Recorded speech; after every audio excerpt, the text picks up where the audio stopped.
Hi, this is Muffet Made and I'm Ed, and today I'm going to be painting up the Night Lord Exultant that I kit bashed in the previous video.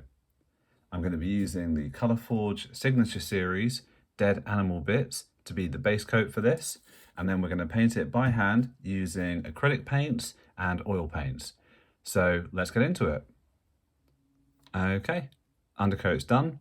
I think it'll work really well for the flesh tones. So now we're going to move on to basing out the rest of the model in acrylics. And before we move on to the next step, I thought I'd highlight that I'm going to be doing a Space Wolf in slightly divergent 40K colours. And then I'll also be doing one of the new Goremongers. And I'll probably be doing him in a Blanchitsu-esque Zorn palette. But we'll see kind of as we paint him. And so both of those will be using acrylics and oils. Cool. All right, on to the next step. Also, with the upcoming Space Wolf release, I thought now would be a good time for me to carry on painting Ragnar on screen for you all. If you'd be interested in seeing that, let me know in the comments below. Okay, so first things first, I need to do a couple cleaning passes. It's probably difficult to tell here, but there's some places the spray didn't get to. So I'm just going to bring the Rakarth flesh in and get to those because I probably shouldn't have stuck the backpack on, but I did. I have got my setup already just off screen. I'm going to be using a wet palette. I've just got a few different brushes. I'll show you them as I use them, although my acrylic brush selection isn't that big because most of them have been used for oil paints. So I won't bother showing the cleaning pass, but I'll go on to the first panel lining in a second. We're going to move on to paneling out the blue panels for the Night Lord's blue. This is going to be using Contrast Leviathan Blue. I'll do one panel on camera and then I'll probably just do the rest off camera, as this isn't really like a painting tutorial. It's more just, well, let's see where we go with it. Because normally I would, I'd paint this with lead belcher as my rattle can spray. So this is slightly new territory for me. I'm just going to use this. I think this was a present someone got me off of Etsy, really useful for Citadel paint pots. So I'm going to concentrate now and just do maybe like, let's just do the bit in there. So contrast blue, I'm going to be taking this straight out of the pot. In fact, you know what, I'm going to go for the shoe instead, as I think that's going to be easier. It doesn't, right, just so you know, it doesn't really matter if you make a mistake, you know, at this point. This is part one, this is acrylics, this is our base layers. There's going to be, you know, there's going to be several steps after this, but I think it's always good to try and be neat initially, because the neater you are initially, like the easier every step, every subsequent step gets. But yeah, but at the same time, you know, don't worry too much about it. It doesn't really matter, does it? That's his shoe done. I'm going to panel out the other blue parts now off camera, as that's literally it for that step. You'll see where we go from that later on, but that will give you like a really nice dark blue to work off of. Now normally, because I'm doing oil paints later on, the reductive method is you go really bright and then you put the oils on and bring it down. However, my technique is a little bit different. So we're just going to put the contrast on there and then I will show you as I go how I do my one, which is just, it's not grim dark, but it's just like a nice dark blue. Okay, cool. See you in a bit. Right, I couldn't resist. I tore the cape off. It was just really annoying to work with. So I had epoxy puttied it, so this should glue on just fine, and it will just be easier to work with. And I can do another tidy up pass on the back here. And as you can see, I'm just a little bit further along. I've got a few bits of clean up to do. I don't know why, but my hand's a bit shaky today. So I've got a little bit of clean up to do because I'm just going to want it nice and clean to work with. But yeah, the cape's off. All right, see you in a sec. All right, so I finished off panel lining all of the blue. and I've done it on the backpack as well. Once we get to the oil stage with washes and stuff, it'll kind of like fix a lot of those like, you know, not as nice areas. So just using Contrast Blood Angels Red, and this time, so before I was using Winsor & Newton Series 3 just for kind of going around quickly on the model. Sorry, Winsor & Newton Series 7 size 3, and so now I'm just dropping down to size 2 for these bat wings.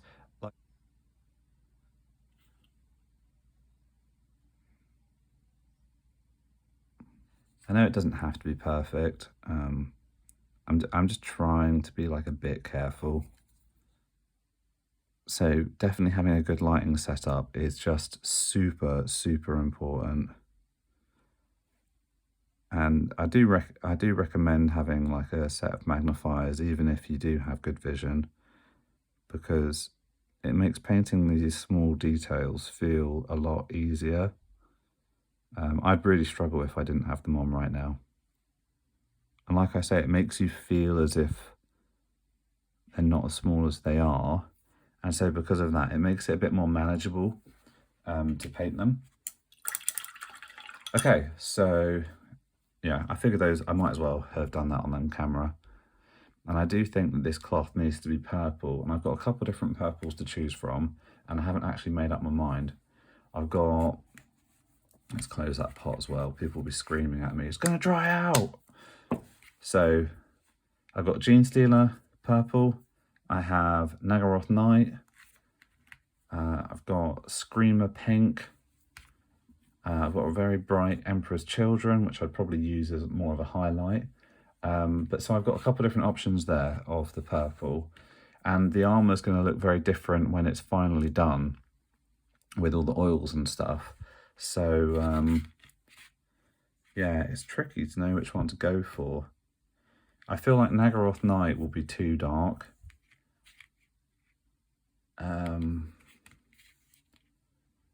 So I'm tempted by Gene Stealer or Screamer Pink, but I'll have a think about that. So I might as well. Okay, I think I'm going to go for base Screamer Pink. And what I'm going to do is, oh wow, it's a new pot. Look at that.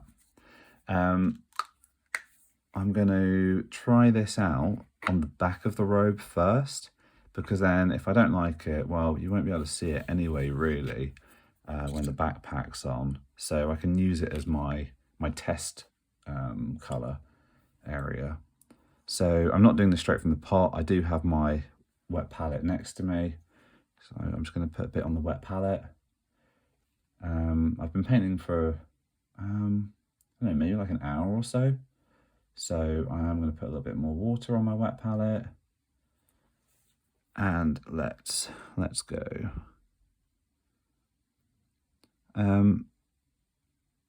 Yeah, and it was really cool. I went to Beachhead for a tournament, had a really great time. And at Beachhead, they have a convention, and I got to meet Duncan Rhodes, which was just really awesome. He's such a lovely guy. And so, like Duncan would say, you know, too thin coats, so do always water down your acrylic paints. It does make a huge difference. This should go on fairly nicely because it's going onto a light undercoat, but if you're doing it onto a dark undercoat, you definitely want to just do like a couple thin coats. Yeah, I actually really like that. I think that's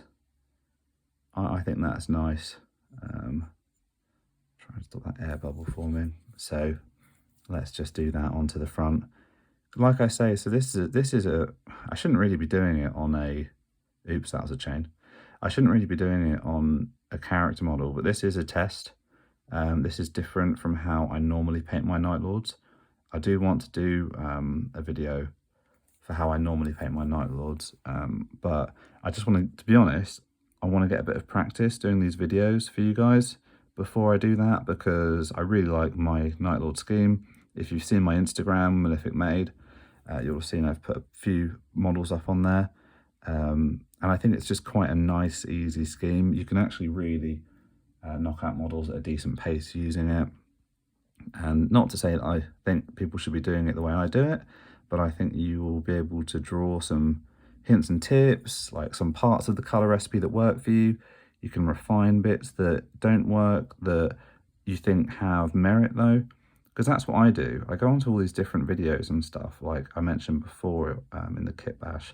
You know, I love watching like Grimdark Compendium, the Feral Painter. I've watched a lot of Miniac, like Squidmar, like Goonhammer. I watched all of these things, and I just take the hints and tips that I think might work for me and amalgamate them into my own style. And that's really what I want to be able to also pass on to you guys.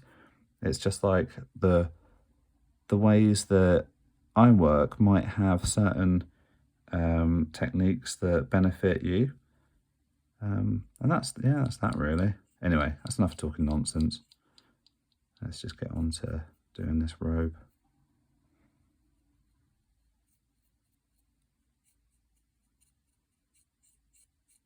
I went back to using the number 3 on this one. I didn't think it needed the smaller brush. So like I mentioned, this is part 1. This is acrylics. This is base layers. It's all we're worried about now. It's just getting nice base layers down, or as nice as possible without going too OTT, so that we can then move on to the oil phase, which will be in the part 2 video.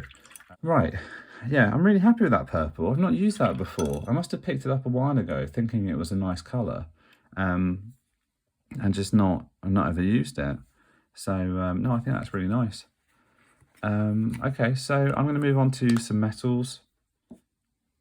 Okay, so I've decided to do some Retributor armour, and I'll just start doing the gold trim. I'll start with the shoulders, and then I'll kind of see how I feel on what other parts should be gold. Also, apologies if I'm sounding a bit congested. I think I picked up something cold or something, so a bit nasally today. Right, we're just going to put that on the wet palette. Keep that closed, and let's just do the first one together. So let's just do a shoulder pad here. So when I paint my Night Lords, I tend to do, the more line infantry they are, the more they'll have silver trim, and then the more kind of character they are, so aspiring champions, lords, and you know, all that good stuff, I tend to do them with more gold trim. I think it's just a nice way to break up the army a bit, because, you know, I don't think Chaos should be too uniform, you know, but yes, they're part of one warband, one faction, but unlike Astartes, they don't have like sort of, you know, thralls and stuff who'll like tend their armor for them necessarily. They might have like servants or slaves, or, you know, like cultists or whatever. But chances are they're all just sort of doing their own thing. So I like to reflect that in the miniatures.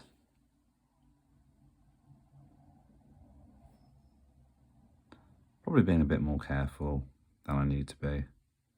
Again, it's because I'm new to doing this on camera.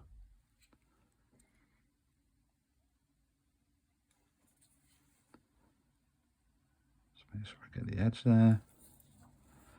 And since I took the cloak off, I might as well come in on the back part.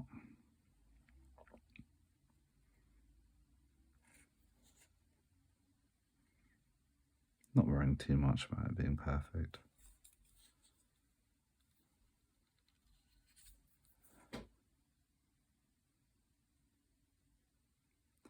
Yeah, that's the, so like I say, normally I do my base coat in lead belcher. So that is the benefit of, if you're doing silver trim on like Chaos Marines and stuff, I find doing the panels is really easy, as opposed to just doing all the trim that's everywhere. When we get to the oil stage, we'll bring it down, make it brassy, give it a bit of verdigris, and yeah, all that good stuff. So I'm going to just carry on basting out some of the gold off camera, and we'll see where we get to. All right, so we've got our gold slash brass down. So I did decide to go fairly heavy on the gold on this one. So basically all of the trim has been done in gold. Okay, so I've just put a bit of Iron Warriors onto the wet palette. I've mixed it with a bit of water and a small amount of Nuln Oil, so that hopefully it just flows nicely off the brush. Because I've got like a fair bit of trim to do, and I can't really be bothered to keep going back and forth topping it up.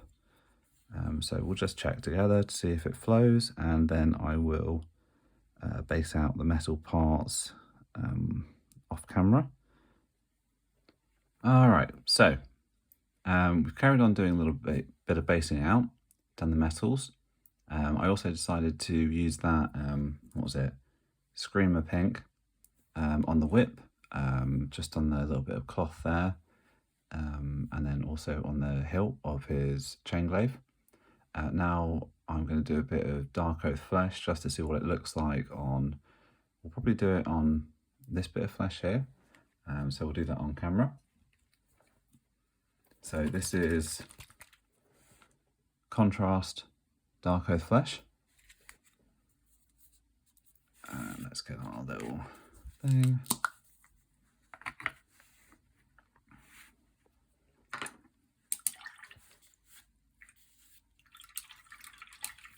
Just make sure my brush is clean. So since doing the metallics, I've changed my water. So whenever you're switching between them, always do that, because otherwise you'll find you'll get metal pigments where you don't want them to be.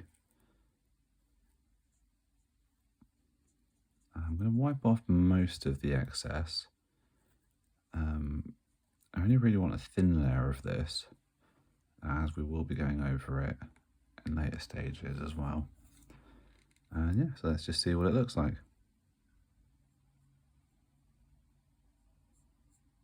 Probably got a little bit of water on my brush there, so let's go a little bit heavier.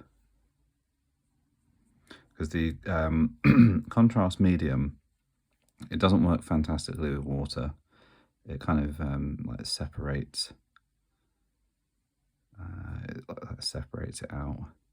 So you want to use a medium if you want to thin it down. Those tiny little metal rivets in the flesh there, I think I'm going to do those like right at the end, because they're so small that I'll probably kind of end up painting over them by accident otherwise.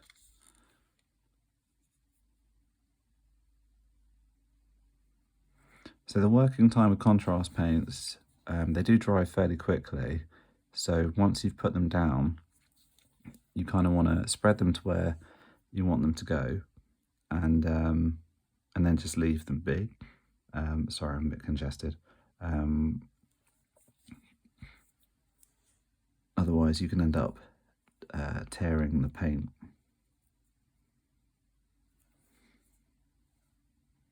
Yeah, that looks nice.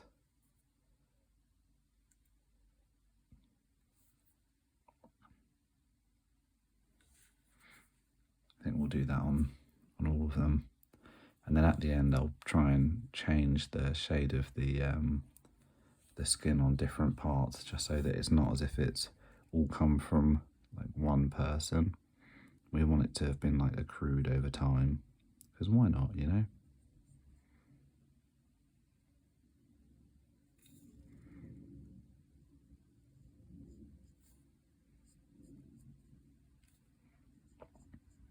I really like Dark Oath Flesh. It's one of my favourite contrast paints. It's just a really nice tone and variation. It works really well on this OT base coat, because I haven't done anything else to that base coat. And that's just the Signature Forge undercoat dead animal bits. A little bit hard to get to those areas in the back there, but